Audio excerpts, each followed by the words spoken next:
Gregory R. Ganslen publicou recentemente um livro intitulado Pensando sobre Deus. No capítulo, ele explica liberdade e determinismo e conclui dizendo ser favorável ao livre-arbítrio libertariano. Observe como ele argumenta. Ora, por que você deveria concordar comigo sobre a natureza da liberdade humana? Deixe-me dar duas razões a você. Primeiro, parece-me estranho considerar uma pessoa moralmente responsável por uma ação se essa ação não depende dela. Se o determinismo é verdadeiro, nenhuma ação depende de quem a pratica. Pelo menos, nenhuma ação depende de quem a pratica num grau alto o suficiente para ser razoável considerar a pessoa responsável. Todavia, consideraremos moralmente responsáveis. A melhor explicação é que algumas ações dependem de nós e somos responsáveis por elas. Segundo, o livre-arbítrio libertariano dá pleno sentido à nossa deliberação. Frequentemente, nós encontramos deliberando entre alternativas e estamos convencidos de que a nossa deliberação tem um efeito real sobre o resultado. A decisão que tomamos mediante deliberação parece depender de nós. Se a liberdade não é do tipo libertariano, a deliberação não faz muito sentido. Assim, liberdade libertariana é o melhor conceito de liberdade. E liberdade compatibilista não é liberdade de fato. Isso é terrível, terrível. Eu me sinto imundo só em digitar. São inúmeros os equívocos e as falácias nestes dois parágrafos. Mas quero antes me concentrar nas palavras relevantes para o nosso tópico, a intuição. Se fosse debater a questão da liberdade humana ou do calvinismo versus arminianismo, Ganslen viria a mim com parece estranho. Estamos convencidos e parece. Eu posso, com a mesma facilidade, dizer que parece certo. Não estou convencido e não parece. Bem, ele está convencido das premissas que me parecem verdadeiras, mas eu posso estar simplesmente convencido do contrário. Uma vez que você acrescenta parece como elemento essencial ao seu argumento e não como uma parte não essencial da apresentação, como no mero exemplo, você saiu da esfera da argumentação estritamente racional. E também perdeu o direito de proibir o seu oponente de usar exatamente o mesmo tipo de argumentação. E parecerá a ele que você está errado. No que se refere a calvinismo versus arminianismo, você já deve ter ouvido algo como: se Deus era absolutamente soberano, ele controla até mesmo as nossas decisões, e nesse sentido não temos liberdade ou livre-arbítrio, mas nós sentimos, estamos convencidos, percebemos, achamos, nos parece, etc., que temos liberdade ou livre-arbítrio em nossas atividades diárias. Portanto, o calvinismo deve estar errado. Minha resposta é que eu cito ou tenho a intuição ou me parece que este indivíduo é idiota. Portanto, ele é um idiota. Se ele discorda da minha intuição, por que devo concordar com a dele?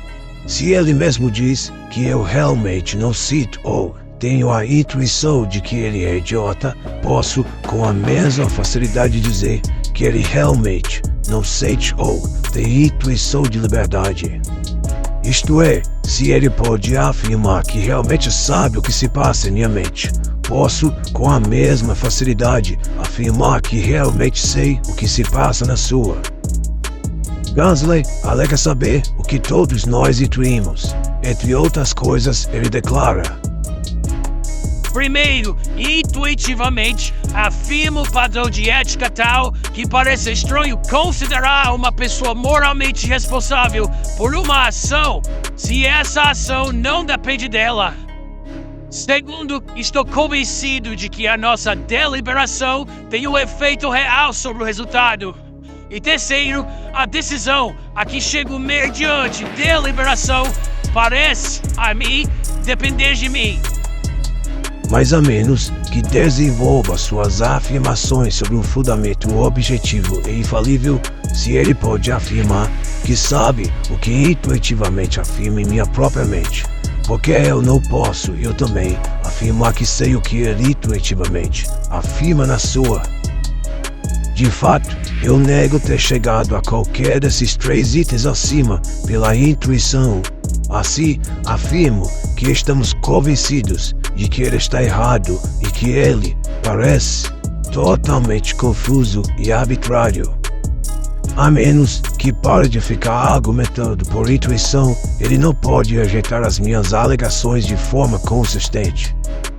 Assim, a coisa toda equivale a uma tolice puramente subjetiva. Ao debater com arminianos ou ler seus textos, você perceberá que muitos deles baseiam grande parte de suas premissas mais cruciais na intuição, e frequentemente apenas na intuição. O padrão de argumentação de Gansley é muito comum nesse meio.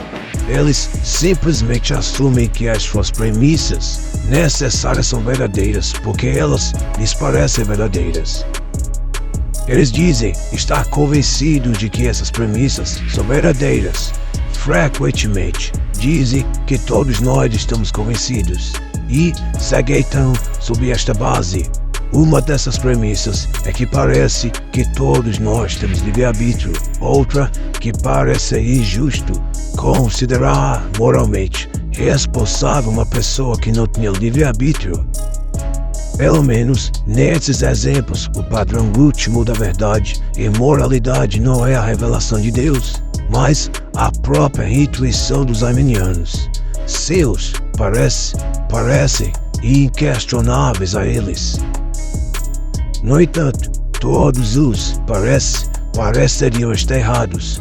Parafraseando Clarke, poderia ser que nós pensamos ter livre-arbítrio não porque sabemos de algo que temos livre-arbítrio, mas porque não sabemos de algo que de fato não temos livre-arbítrio.